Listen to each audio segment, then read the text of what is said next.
હવે જો વાતની શરૂઆત કરું તો શું થયું તો આજે ઘટના શું બની હતી આપ સૌને જણાવું. તો રોયલ આર્કેડ સરથાણા જકાત નાકા એ જગ્યા પર એરટેલનો શોરૂમ છે.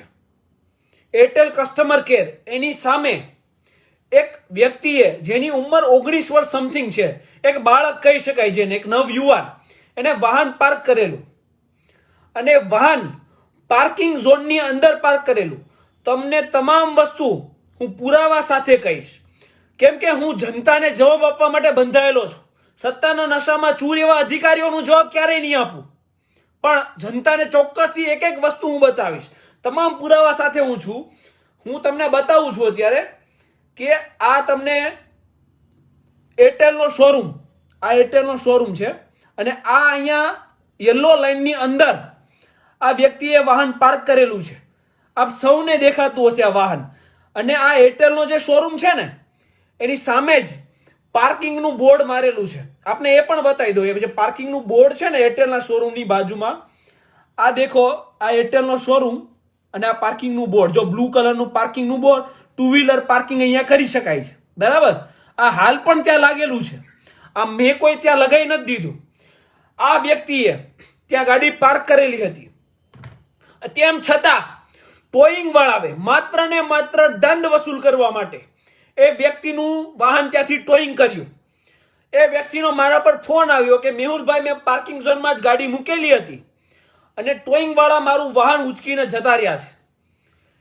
એક યુવાનનો 18-19 વર્ષની ઉંમર છે, એનો ફોન આવ્યો. મેં એમને પૂછ્યું કે તમારી પાસે તમામ ડોક્યુમેન્ટ છે? કે હા, મારી પાસે છે તમામ ડોક્યુમેન્ટ. એમ છતાં ખોટી રીતે, ગેરકાયદેસર રીતે આ ટોઈંગ વાળા મારું વાહન ટોઈંગ કરીને લઈ ગયા છે. એટલે હું આ લોકો જે વાહન ટોઈંગ કરીને લઈ જાય ને એને આ લોકો સરથાણામાં જે ટ્રાફિકનું ગોડાઉન છે એ જગ્યા પર લઈ જાય. એટલે હું એ જગ્યા પર ગયો. એ જગ્યા પર ગયો સરથાણા ગોડાઉનમાં. એટલે મારી સાથે ઘટના બની. મેં ત્યાં ગયો, ફેસબુક લાઈવ હતું, કેમ કે એ જાહેર પ્રોપર્ટી છે, પબ્લિક પ્રોપર્ટી છે એ ટ્રાફિકનું ગોડાઉન. અને વધુમાં પબ્લિક પ્રોપર્ટીની સાથે એ લોકોએ જે કાર્ય કર્યું હતું એ ગેરકાનૂની કામ હતું. એમને રેકોર્ડ કરવા એ કોઈ પણ પ્રકારે ગુનો નથી. ત્યાં મેં કોઈ ગોડાઉનનું રેકોર્ડિંગ કરવા નહોતો ગયો. જ્યાં કેટલી ગાડીઓ છે એનું રેકોર્ડિંગ કરવા હું નહોતો ગયો. હું ત્યાં એક વ્યક્તિ જેની હારે ગેરકાયદેસર કામ થયું છે, જેને અન્યાય થયો છે, એને ન્યાય અપાવવા માટે ગયો હતો. એટલે ગોડાઉનમાં હું ગયો અને ત્યાં ફરજ પરનો એક અધિકારી હતા. એમને મેં પૂછ્યું કે ભાઈ, આ ભાઈની ગાડી તમે પાર્કિંગ ઝોનમાંથી કેમ ઉપાડી લીધી? નો પાર્કિંગ ઝોનમાં નથી ગાડી, તો તમારાથી કેમ ઉપાડે? મને ફોટોગ્રાફ બતાવો. 2000 લોકો જોઈ રહ્યા છે. તમામે વિડીયો શેર કરવાનો છે. તમામે એટલો શેર કરવાનો છે કે આ જેટલા સત્તાનો દુરુપયોગ કરવા વાળા પોલીસ અધિકારીઓ બની બેઠા છે ને, ચાર જનતાની સેવાના બહાને, એ લોકોને આ સત્તાનો દુરુપયોગ કરતા પહેલા 100 વાર વિચાર આવે. વિડીયો ખૂબ જ શેર કરવાનો છે. એમને મેં પૂછ્યું ત્યાં ફરજ પરના અધિકારીને કે કેમ તમે આ વ્યક્તિની ગાડી ટોઈંગ કરી, મને ફોટો બતાવો. એટલે એ અધિકારીએ ફોન કર્યો. અને કોને ફોન કર્યો ને એ આપ તમામ જાણતા જ હશો. શું ઘટના બની તમને ખ્યાલ હોય ને તો હજુ થોડા દિવસો પહેલા મારો સીમાડા નાકાનો વિડીયો વાયરલ થયો હતો. અત્યારે 28 લાખ લોકોએ એ વિડીયો જોયો છે, 2.8 મિલિયન લોકોએ. એ વિડીયોમાં જે ખોટી રીતે ગાડી જમા થતી હતી એ મેં જમા ના થવા દીધી અને દંડ ભરાવીને ગાડી છોડાવી. અને ત્યાં હાજર હતા પીઆઈ રાઠોડ. એમને આ પેલા અધિકારીએ ફોન કર્યો હશે એવું માની લઈએ. કેમ કે એવું હું કેમ માનું છું? કેમ કે ઓલા અધિકારીએ ફોન કર્યો ને એટલે બોલેરો ગાડી આવી સીધી જ. બોલેરો ગાડીમાંથી, વિચાર કરો, એક નાની એવી વસ્તુ છે, એક ટોઈંગ ગાડી, નો પાર્કિંગ ઝોનમાંથી ગાડી ટોઈંગ કરી, જે બાબતે વિરોધ કર્યો. એક આ નાની એવી વસ્તુમાં એક પીઆઈ દરજ્જાનો અધિકારી, એની પોલીસ ચોકી મૂકી અને એ ટ્રાફિક ગોડાઉનમાં આવ્યો. વિચાર કરજો કે જ્યારે બદલાનું સુરાતન મગજમાં ચડે ને ત્યારે વ્યક્તિ કઈ હદ સુધી જાય છે. એ ત્યાંથી ત્યાં આવ્યો.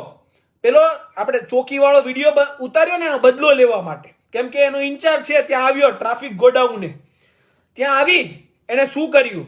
મારો વિડીયો લાઈવ હતો એટલે એણે મારો લાઈવ વિડીયો એ મારા હાથ ઉપર માર્યું અને મારો કોલર પકડી લીધો એણે. એટલે મારો વિડીયો ત્યાં લાઈવ વિડીયો બંધ થઈ ગયો, ફોન નીચે પડી ગયો. મારી હારે કોલર પકડી અને એને મારી હારે ઝપાઝપી કરી. અને તમને એક સચોટ વાત અહીંયા ચોક્કસ તમને બધી વસ્તુ ડિટેલમાં કહીશ. એણે મને માર્યો. એણે મને એક માથા ઉપર એક થપાટ મારી, બરાબર? કેમ કે બદલાનું સુરાતન IPC ની ધારા 97 એ રાઇટ ટુ સેલ્ફ ડિફેન્સ એટલે આત્મરક્ષણનો અધિકાર આપે છે. જ્યારે કોઈ પણ પોલીસ અધિકારી એ તમારી સામે ગેરકાનૂની રીતે વર્તન કરે, તમને મારે તો તમે પણ એને મારી શકો. આ રાઇટ ટુ સેલ્ફ ડિફેન્સ તમને IPC ની ધારા 97 આપે છે. એને એક મારી તો એ રાઠોડને મેં પણ એક મારી. સામે સામી બંનેને મારપીટ થઈ. પછી રાઠોડે મારવાની મને શરૂઆત કરી હતી. પછી થોડી ઘણી મારપીટ અને બંનેને એકબીજા ખેંચતાણ થઈ. ત્યારબાદ એ વાનમાં બેસાડ્યો મને અને એ લોકો સરથાણા પોલીસ સ્ટેશન મને લઈ ગયા. સરથાણા પોલીસ સ્ટેશન હું ત્યાં ઉતર્યો ને એટલે ધન્યવાદ છે આપ સૌનો. હું જ્યાં પહોંચ્યો ને એની 5 મિનિટની અંદર સરથાણા પોલીસ સ્ટેશન ફૂલ હતું. એટલા લોકો ત્યાં સરથાણા પોલીસ સ્ટેશનમાં હાજર હતા. જો નામ સાથે આપને જણાવું તો આમ આદમી પાર્ટીના મોટા તમામ વ્યક્તિઓ, રામભાઈ ધડુક હોય, નિકુંજભાઈ હોય, મોનીબેન હોય, મોટા ભાગના તમામ મોટા હસ્તીઓ ત્યાં હાજર હતા. ત્યાં કિરીટભાઈ હતા. થોડી વાર પછી ત્યાં કરુણેશભાઈ પણ આવ્યા. સમગ્ર લોકો ત્યાં પોલીસ સ્ટેશનમાં હાજર હતા આ અન્યાય સામે લડત આપવા માટે. તમામનો દિલથી ધન્યવાદ કરું છું. જેટલા લોકો ત્યાં આવ્યા, મને ફોન કર્યો, ફોન દ્વારા માહિતી મેળવી, જેટલા ત્યાં ના આવી શક્યા WhatsApp દ્વારા માહિતી મેળવી, તમામનો ધન્યવાદ માનું છું. ત્યારબાદ એ લોકો તમામ ત્યાં આવ્યા એટલે પોલીસ હચમચી ગઈ કે ભાઈ ખોટી વ્યક્તિ હારે પંગો લઈ લીધો છે. એટલે એ લોકો સમાધાન ઉપર ઉતર્યા. ત્યાં સમાધાન ઉપર ઉતર્યા એટલે મારા ફોન લીધો અને મારા ફોનમાંથી એ જે વિડીયો આપણો લાઈવ હતો ને એ ડિલીટ મરાવ્યો કે ભાઈ ડિલીટ. અને સમાધાન કરે ને એ મેહુલ બોગરા એ કેટેગરીનો માણસ નથી. કદાચ આ તો ખાલી તમે લોકો મને ત્યાંથી ધરપકડ કરીને લઈને આવ્યા હતા. કદાચ તમે જેલમાં નાખી દો ને પાસામાં નાખી દો ને તો હું ડરતો નથી આવા સત્તાના દુરુપયોગ કરતા પોલીસ અધિકારીઓથી. બરાબર? જે જેન્યુન છે એમને 100 સલામ છે. બાકી જેમને બહુ હવા છે ને વર્દીની, એમનાથી મને કોઈ ફરક નથી પડતો. સમાધાન શા માટે કર્યું ને એનું પણ આપને કારણ કહી દો. મારી સાથે એને જે એક પેલો બાળક હતો ને જેની ગાડી નોન પાર્કિંગ ઝોનમાં પાર્ક કરેલી ને આ ભાઈ ગાડી જેની ડિટેન કરી લીધી હતી, એ બાળકની ઉંમર 18-19 વર્ષની હશે. અને એ બાળક કોલેજ કરતો હશે, અભ્યાસ એનો ચાલુ હતો. એને સરકારી નોકરી લેવી હોય અથવા એને ફોરેનમાં સ્ટડી કરવી હોય ને તો આ FIR એને મહા મુસીબત સાબિત થઈ જાય. એમને આ NOC પોલીસવાળા આપવા માટે પછી દર ભદર રખડાવશે એ મને ખ્યાલ હતો. અને એ બાળક કોર્ટના ધક્કા ખાતો ના થઈ જાય ને એટલે માટે એ બાળકના ભવિષ્ય માટે ત્યાં અમે વસ્તુનું સમાધાન કર્યું કે કોઈ વાંધો નહીં, ચાલો જવા દો, આ બાળક સામે ફરિયાદ ના થાય ને એટલા માટે ત્યાંથી સમાધાન કર્યું. અને ACPC નો ફોન આવ્યો તમારી ઉપર, ZA શેખ, કે ભાઈ તમે તમારું નિવેદન આપવા જજો, આવજો. હું 5-6 વાગ્યાનો સમય હશે, હું ACPC ની કચેરી ગયો, જ્યાં ACPC એ બહુ સરસ રીતે રજૂઆત કરી અને મને એવું જણાવેલ કે આપણે તમામ લોક કલ્યાણના કામો માટે જ બંધાયેલા છીએ અને જ્યાં પણ લોક કલ્યાણના કામોમાં હવે તમને અડચણ આવે ને ત્યાં રૂબરૂ મને સંપર્ક કરજો. એટલે તમામ જગ્યાએથી સપોર્ટ મળે છે. આપણને સારા પોલીસ અધિકારીઓએ પણ સપોર્ટ કર્યો છે, જે સમાજ માટે કાર્યો કરે છે એમને પણ સપોર્ટ કર્યો છે અને આમ આદમી પાર્ટીએ પણ સપોર્ટ કર્યો છે. આ તમામ સપોર્ટ કરનાર તમામ પોલીસ અધિકારી, આમ આદમી પાર્ટી નેતાઓ તેમજ આંતરરાષ્ટ્રીય લોક સુરક્ષા સેનાના લગભગ તમામ હોદ્દેદારો એ પોલીસ સ્ટેશનની અંદર હતા. આંતરરાષ્ટ્રીય લોક રક્ષક સેનાના એ તમામનો આભાર. એટલે વાત અહીંયા મુખ્ય એ આવે છે કે જ્યારે અન્યાય સામે તમે ફાઇટ આપો ને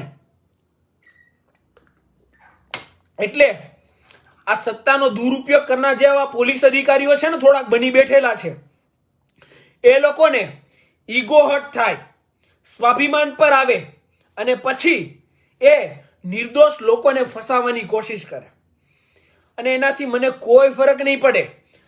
આ લોકો આવું શું કરવા કરે તમને એ પણ જણાવી દો. મને દબાવશે, ખોટી રીતે હેરાન કરશે, પોલીસ સ્ટેશન લઈ જશે, PCR માં ભરી જશે, ખોટા કેસો પણ કરશે. શું કરવા કરશે કે હું આ જાહેર જનતાનો અવાજ બન્યો છું, તમારો અવાજ બનીને હું પ્રગટ થયો છું, એટલે એ લોકોને આ તકલીફ છે, આ એ લોકોને નડે છે કે આને જ્યાંથી ત્યાંથી બંધ કરી દઈએ એટલે વરાછા વિસ્તારમાંથી કોઈ લોકો બોલતા બધા બંધ થઈ જાય અને આ લોકોની ભક્તિ એ ચાલ્યા કરે. એટલા માટે આ લોકો દબાવવાની કોશિશ કરે. પણ તમે જેટલો દબાવશો ને એટલા તમે હેરાન થશો. આ તમને ગેરંટી મારીને કહું છું. આમાં થોડા ઘણા છે ને 3400 લોકો લાઈવ જોઈ રહ્યા છે, એમાં થોડા ઘણા એ 1400 હશે જે સત્તાનો દુરુપયોગ કરે. એ 1400 ને કહી દો કે તમારે તમતાર જે કરવું હોય ને એ કરી લેજો અને હવે નેક્સ્ટ ટાઈમ કરો ને તો ખાલી મેહુલ બોગરા ઉપર કરજો, વચ્ચે કોઈ નહીં લેતા. પછી હું છું અને તમે છો. આ સત્તાના દુરુપયોગ કરનાર હરેકને કહું છું, જે ઈમાનદારીથી કામ કરે છે એમની માટે છે જ નહીં, એટલે માથે ના લઈ લ્યો કોઈ. એટલે એમાં શું છે, આ બનાવ સમગ્ર બન્યો ને એમાં ઘણી વાતો મને મળી. એ અધિકારીએ મને રૂબરૂ કહી. શું ખબર? ઈગોમાં કે હું તો ભાઈ બધું પર્સનલ જ લઈ લઉં છું, બરાબર. તો હવે એમને એવું કહેવાનું કે જો આપણે કોઈ વસ્તુ ઈગો ઉપર લેતા હોય અને પર્સનલી લેતા હોય ને તો એનો જવાબ પર્સનલી આપાય. યુનિફોર્મના કલરમાં ન અપાય. ખાખી પહેરીને તો બધા શેર જ હોય, સમજાણું? એમાં એવું છે, કૂતરું હોય ને વાઘનું ચામડું પહેર લે ને તો એને એવું જ લાગે કે હું વાઘ છું, પણ એ હોય કૂતરું જ. એટલે એ ના ભૂલાય. એટલે જો પર્સનલી કોઈ વસ્તુ તમને નડતી હોય ને તો પર્સનલી આવો લડવા માટે. વર્દી ઉતારો અને આવો. જેનામાં તેવડ છે ને એ તમામ આવો. જેને બહુ નડું છું ને હું, બહુ તકલીફ છે ને બહુ પર્સનલી લેવાય છે, તો જેમને મારાથી પર્સનલી તકલીફ હોય ને એ ખાખી છોડે. ખાખીના દમમાં તો બધાય દાંટીઓ મારે. ખાખી ઉતારો અને રૂબરૂ આવો. પછી જોઈએ કે કિસમે કિતના હે દમ અને કોની આગળ કાયદાનું બહુ નોલેજ છે ને તમને. આ લોકો અક્કલના ઓથમીર, હે ને, અક્કલનો ઓથમીર. અહીંથી જ કહું છું, કાયદાનું કેટલું ભાન એ તમને કહું. એવું કહે છે કે પ્રાઇવેટ પ્રિમાઇસીસમાં રેકોર્ડિંગ કર્યું. અલા એ ગોડાઉન કોઈના બાપે નથી લઈ દીધું. એ સરકારના ટેક્સના પૈસા, અમારા ટેક્સના પૈસામાંથી બનાવ્યું છે ગોડાઉન. તમે એમાંથી તમે ભાડું ભરો છો અને ઘરની લીધી હોય તો અમારા ટેક્સના પૈસામાંથી લીધી છે. તો કઈ વાતે એ પ્રાઇવેટ પ્રિમાઇસીસ કહેવાય? પબ્લિક પ્રોપર્ટી છે, જાહેર સંપત્તિ છે અને ત્યાં ગેરકાનૂની કામ થતું હતું જેનું રેકોર્ડિંગ કર્યું. બોલો કઈ ગુનો અને કઈ સેક્શન? કાયદાઓની કઈ સેક્શન લાગે તો યાદ નથી હોતું તમને. લાઈવ વિડીયોમાં મેં એને પૂછ્યું હતું કે કયા ગુનામાં મારી અટકાયત કરો છો, તો એક પણ જવાબ ના મળ્યો. કલમો યાદ હોય, ખાલી અહીંયા 3 સ્ટાર લગાવી દઈએ ને એટલે કાયદાઓ મોઢે ના થઈ જાય. ભણવું પડે, ડબલ ગ્રેજ્યુએટ થવું પડે, કાયદાઓ વાંચવા પડે, ત્યારે કાયદાઓ આવડે અને ત્યારે ખબર પડે કે એને પ્રાઇવેટ પ્રિમાઇસીસ નહીં, પબ્લિક પ્રોપર્ટી કહેવાય. બસ ચાલી નહીં નીકળવાનું. અને રહી વાત વિડીયોની ને, તો વિડીયો ઉતારીને કોઈ ગેરકાનૂની કામ મેં નથી કર્યું. આપ તમામનો એ પ્રશ્ન હતો કે વિડીયો કેમ ડિલીટ થઈ ગયો. વિડીયો એ બાળક છે ને એની સામે FIR ના થાય ને એટલા માટે મેં ડિલીટ કર્યો હતો. એ વિડીયો ઉતારીને મેં કોઈ ગેરકાનૂની કામ નથી કર્યું અને મને 100% ખાતરી છે. અને આપ તમામને જ્યારે પોલીસ અધિકારી ગેરકાનૂની કામ કરે ને તેનો વિડીયો ઉતારવાનો છે અને એ વિડીયો હમણાં ટૂંક સમયમાં લાઈવ આવશે. 8 ને 15 મિનિટે ફેસબુક પર પોસ્ટ થઈ જશે. થોડી જ વાર છે. આપ તમામે એ વિડીયો એટલો શેર કરવાનો છે કે આ જેટલા સત્તાના દુરુપયોગ કરવા વાળા બની બેઠ્યા છે ને એમને ખબર પડી જાય કે ખોટા વ્યક્તિઓ હારે પંગો લેવો ને એ ભારે પડે. આ કામ આપણે કરવાનું છે. વિડીયો આવી જશે, આપ તમામે જોવાનો છે કે આ વર્દીનો દુરુપયોગ કરનારાઓ કયા હદ સુધી જાય છે. ભવિષ્યમાં કોઈ પણ પોલીસ અધિકારી જાહેર જનતા હારે ખોટી રીતે મારપીટ કરે, અંગત દુશ્મની રાખી, પોતાનો ઈગો ક્લેશ કરી અને કોઈ પણ વસ્તુ પર્સનલી લઈ અને જાહેર જનતાને હેરાન કરવાની કોશિશ કરે, તમને મારે તો રાઇટ ટુ સેલ્ફ ડિફેન્સ આઈપીસીની ધારા 97 મુજબ 97 તમને પણ મળે છે. જો એક મારે ને તો સામી બે મારો, કારણ કે માર ખાવા માટે આપણે જન્મ લીધો જ નથી. આ યાદ રાખજો. કોઈ પણ અધિકારી હોય, ચાહે અહીંયા 3 સ્ટાર હોય, 2 સ્ટાર હોય કે 1 સ્ટાર હોય, લોક કલ્યાણ માટે અને સમાજ કલ્યાણ માટે એક વકીલે બંધાયેલો છે અને પોલીસ પણ બંધાયેલી છે. કેટલા બધા પોલીસ અધિકારીઓ છે જે ઈમાનદારીથી કામ કરે છે અને જેની સાથે મેહુલ બોગરા પણ ઊભો છે. એમને તો ક્યારેય મારાથી તકલીફ નથી થઈ. તકલીફ માત્ર ભ્રષ્ટાચારીઓ અને સત્તાના દુરુપયોગ કરનારાઓને જ થાય છે અને એવા લોકોના જ ઈગો ક્લેશ થાય છે. બાકી ઘણા પોલીસ અધિકારીઓ છે જે અહીંયા મારી રૂબરૂ સામે બેસે છે, મારી અને મારા કામની તારીફો કરે છે કે જે કરો છો બરાબર કરો છો. એટલે જે સત્તાના દુરુપયોગ કરવા વાળા ભ્રષ્ટાચારીઓ નડું છું ને, એ નડતો જ રહીશ. જીવું છું ને ત્યાં સુધી નડીશ. તમારી પાસે એક ઓપ્શન છે, બુટલેગરોને તમે સારી રીતે ઓળખો જ છો, બરાબર? સોપારી આપો અને ગમે ત્યાં આપણે કચ્છ સોનારમાં જે વકીલ એક મિત્રને ઉડાઈ દીધો હતો ને, એ તો તમે ઉડાઈ દો, બરાબર? આ ઓપ્શન જ તમને મળશે. જો મેહુલ બોગરા જતો રહેશે ને દુનિયામાંથી તો આ વસ્તુ અંત આવશે. બાકી આવી તમારી ગીદડ ભક્તિઓથી હું ડરી નહીં જાઉં. તમારે જે કરવું એ કરી લેજો. હજુ કહું છું, જ્યારે ગેરકાનૂની રીતે જે પણ પોલીસ અધિકારી મારી સામે હાથ ઉપાડશે ને, બરાબર, એને સામો રાઇટ ટુ સેલ્ફ ડિફેન્સની તહેત આઈપીસીની 97 મુજબ એમને સામી એ જ વસ્તુ મળશે જે મને મળશે. આની ખાતરી આપું છું 100%. અને જો તમારામાં બહુ તેવડ હોય, ભ્રષ્ટાચારીઓ અને સત્તાના દુરુપયોગ કરનાર અધિકારીઓને કહું છું, અને બહુ પર્સનલી બધું લાગતું હોય અને બહુ ઈગો ક્લેશ તમારો થતો હોય, તો એકવાર વર્દી ઉતારો. આપણે લાઈવ ફેસબુક લાઈવ કરશું. કાનૂન કોને બહુ વધારે આવડે છે, બહુ કાનૂનના તમે જાણકાર છો, તો એકવાર લાઈવ ડિબેટમાં આવી જાઓ. ખુલ્લું આમંત્રણ, બરાબર? લાઈવ ડિબેટમાં આવીએ અને પૂછીએ કે તમે કેટલા કાનૂન જાણો છો. સવારથી સાંજ પડે ત્યાં સુધીમાં કેટલા લોકોને ખોટી રીતે હેરાન કરો છો અને કેટલા લોકોના સાચી રીતે તમે કામ કરો છો. આખી દુનિયા જાણે છે, આખી દુનિયા. આ જેટલા સત્તાના દુરુપયોગ કરવા વાળા છે ને, એમના કામો આખી દુનિયા જાણે છે, કોઈ અજાણતી નથી.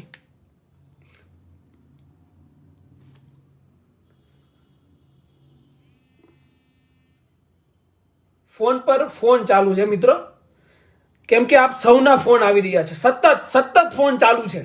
સતત 3 વાગ્યાથી ફોન સતત ચાલુ છે કે આપની સાથે કોઈ અણબનાવ તો નથી બન્યો ને? ક્યારેય ચિંતા ના કરશો. તમારો સપોર્ટ મને છે. જ્યારે લાઈવમાં 4-4 હજાર લોકો જોતા હોય ને, બરાબર, એ વ્યક્તિનો કોઈ વાળે વાંકો ના વાળી શકે. આપણે ટૂંક સમયમાં 1 લાખની ફેમિલી બનીએ છીએ. આપણી ગર્જના 1 લાખ લોકોની ગર્જના એક સાથે હશે. આ લોકો આપણું કંઈ ના બગાડી શકે. ભ્રષ્ટાચાર અને સત્તાનો દુરુપયોગ કરતા હોય, એ લોકોથી શું થઈ શકે? કાંઈ ના થઈ શકે. જે સાચો માણસ હોય ને, એ બધું કરી શકે. ખોટા માણસથી કાંઈ ના થાય. આ યાદ રાખજો. એટલે એમનાથી કંઈ ના થયું અને ભવિષ્યમાં પણ કંઈ નહીં થશે. એક વસ્તુ થઈ શકે કે બુટલેગરને સોપારી આપીને મને ઉડાઈ દે, તો આ વસ્તુનો અંત આવશે. બાકી કોઈ વસ્તુનો અંત આવશે નહીં. અને જેમને શોખ હોય, લાઈવ આમંત્રણ આપ્યું છે, આવી જજો. આપણે ફેસબુકમાં ડિબેટ કરશું કે તમે કેટલા કામો જાહેર હિતમાં કરો છો ને કેટલા કાયદાઓ તમે જાણો છો. એટલે તમને ખબર પડશે કે તમે કેટલા પાણીમાં છો. ભ્રષ્ટાચાર અને સત્તાના દુરુપયોગ બહુ થઈ ગયા. જાહેર જનતા 4000 લોકો જોઈ રહ્યા છે ને, એમને તમામને વિનંતી છે કે આ સત્તાના દુરુપયોગ જ્યારે થાય ને, ત્યારે સહન કરી નહીં આવતા હતા. સહન કરશો ને તો હંમેશા હેરાન થશો. આ હું તમને ચોખ્ખી ગેરંટી આપું છું. આ લોકો તમને દબાવવાની જ કોશિશ કરશે. એકવાર તમે અવાજ ઉઠાવશો એટલે દબાઈ દેશે. આ એમની એક સ્કીમ છે કે લઈ જાઓ પીસીઆરમાં 1-2 મારો અને બેસાડી દો એટલે વ્યક્તિ પૂરો અવાજ ઉઠાવતો થઈ જાય બંધ. આ એમની સ્કીમ છે. પણ આ સ્કીમમાં નથી આવવાનું. એમનાથી કંઈ નહીં થાય. ખોટું કરતો હોય ને એનાથી કાંઈ ના થાય. એટલે એ ચિંતા ક્યારેય કરવાની નથી. બહુ સહી સલામત છું. કોઈ પણ વસ્તુ મને થઈ નથી. અને તમને ગેરંટી આપું છું કે ભવિષ્યમાં જ્યારે પણ કોઈ વ્યક્તિ સત્તાનો દુરુપયોગ કરશે, જાહેર જનતાને હેરાન કરવાની કોશિશ કરશે, ભ્રષ્ટાચાર કરશે, એમને ક્યારેય છોડીશ નહીં. એમની ખાતરી આપું છું. અને તમને જ્યાં પણ જરૂર પડે એની ટાઈમ તમારે મને ફોન કરવાનો છે. હજુ જ્યાં પણ જરૂર પડે ત્યાં આપ સૌને એક ખુશખબર એ આપવાની છે કે હજુ 2 દિવસ પહેલા કામરેજ પોલીસ સ્ટેશન સુરત શહેર એમાં એક સાથે 10 પોલીસ અધિકારીઓ સસ્પેન્ડ થયા છે. એમાં પીઆઈ પોતે પણ આવી ગયા અને મોટા મોટા રેન્કના તમામ અધિકારીઓ આવી ગયા. એટલે ભ્રષ્ટાચાર કરતા આ તમામ અધિકારીઓની આ હાલ છે. કેમ કે આપણી જાગૃતતાને લીધે. એટલે આ જાગૃતતા ક્યારે આપણે છોડવાની નથી. આ 3600માં છે ને 1-2 એ બી હશે, 1-2 નહીં ઘણા બધા હશે જે જોતા હશે. તો એમને ખુલ્લું કહેવાનું કે જો મસ્ત ષડયંત્ર બનાવજો, હજી આવીશ, જાહેર જનતાને તકલીફ આપશો, ગેરકાનૂની કામ કરશો ત્યારે હજી આવીશ, હજી ફેસબુક લાઈવ કરીશ. તમારાથી થાય ને એ કરી લેજો, બિંદાસ છૂટ છે. બરાબર. બાકી આવાજ મેહુલ બોગરાનો એ દબાય ને એ કેટેગરીનો વ્યક્તિ જ નથી. અને જો હોત ને તો આ ફિલ્ડમાં આવ્યો જ ના હોત. સમજાઈ ગયું? અને જે લોકો ઈમાનદાર છે, જે નિષ્ઠાથી કામ કરે છે અને નોકરી કરે છે, હા એ બિચારાઓને તકલીફ બહુ થાય છે, એ પણ જણાવી દો. જે પોલીસ અધિકારીઓ નિષ્ઠાથી ઈમાનદારીથી કામ કરે છે ને એના પ્રમોશન ટાઈમે નથી થતા. એમને તકલીફો બહુ પડે છે પોલીસ સ્ટેશનની અંદર. પણ સત્યનો માર્ગ ક્યારેય છોડતા નહીં અને સત્ય માટે કામ કરતા વ્યક્તિઓનો સાથે નહીં છોડતા. કેમ કે આ તમામ આપણા એક લોકોનું સંગઠન જ આ ભ્રષ્ટાચારીઓ છે ને એના સુપડા સાફ કરશે. એટલે જે પણ ઈમાનદાર પોલીસ અધિકારીઓ મારી સાથે રહ્યા ને આ તમામ ઘટનામાં એમનો ખૂબ જ ધન્યવાદ. અને જે બેમાનો છે અને સત્તાના દુરુપયોગ કરનારાઓ છે એમને એવું લાગે છે કે અમે આ ઘટનામાં તો બચી ગયા, એવું ચોક્કસથી થતું હશે કે અમે તો બચી ગયા, કાંઈ ના થયું. પણ તમે બચી ગયા એક બાળકના લીધે. એ છોકરાની દયા આ યાદ રાખીને લોકોને હું છોડીશ નહીં. જ્યારે બીજી વાર તમારે છે ને બહુ એવો બધો શોખ હોય ને તો મેહુલ બોગરાને છે ને પર્સનલી લઈ લેવાનો. બરાબર. આવા વચ્ચે કોઈ નાના છોકરાઓને નહીં લેવાના. એટલે છે ને આમને સામને જે વસ્તુ થાય ને એ થાય. તમને જો વસ્તુ ઈગો પર ગઈ હોય, પર્સનલી નહીં રહી હોય તો યુનિફોર્મના કલરમાં શું કરવા આવો છો? વર્દી પહેરીને શું કરવા આવો છો? વર્દી ઉતારીને આવજો. એટલે આપણે સામે થઈ જશું ને આવા નાના જે બિચારા બાળકો છે 18-19 વર્ષના એમને વચ્ચે ના લેશું, ડાયરેક્ટ આવી જજો. એટલે આપણે જોઈ લઈશું જે બી હશે, કોઈ તકલીફ નથી. અને જે બી કંઈ કરવું હોય ને એની કરવા માટે છૂટ છે. બરાબર. લાઈવ વિડીયો હું પૂરો કરીશ, હું જઈશ. આમાં કેટલા 14 ઘણા બધા જોડાયા બી હશે એ ડિપાર્ટમેન્ટના. બરાબર. તો એમને જે કોઈ કાર્યવાહી કરવી હોય બિંદાસ છૂટ છે, કરવા માંડજો. કોઈ વાંધો નથી, મને કોઈ તકલીફ નથી. આ કાર્ય ક્યારેય બંધ થયું નથી અને બંધ થશે નહીં. જનતાને જ્યાં પણ મારી જરૂર પડે ત્યાં મને ફોન કરજો. પીઆઈને હર્ટ થયું, રોંગફુલ ડિટેશન, ડિફેમેશન. બરાબર. પીઆઈને છે ને દુઃખ થયું છે, બહુ દુઃખ થયું છે. પણ બિચારા કરી કઈ શકતા નથી. તકલીફ ત્યાં છે, સમજાય? દુઃખે છે, વાગ્યું છે, પણ થતું કંઈ નથી. કેમ કે આપ સૌનો સાથ સહકાર મારી સાથે છે અને આ લોકો કંઈ નહીં કરી શકે. કેમ કે ખોટા છે. સાચા હોય ને એનાથી બધું થાય, ખોટાથી કાંઈ ના થાય. બરાબર. એટલે કોઈ ચિંતા નથી. વિડીયો 8 ને 15 મિનિટે પોસ્ટ થઈ જશે. આપ તમામે શેર કરવાનો છે અને જ્યાં પણ જરૂર પડે ત્યાં મને એની ટાઈમ રિંગ કરવાની છે. હવે હું રજા લઉં. જય હિન્દ, જય સંવિધાન.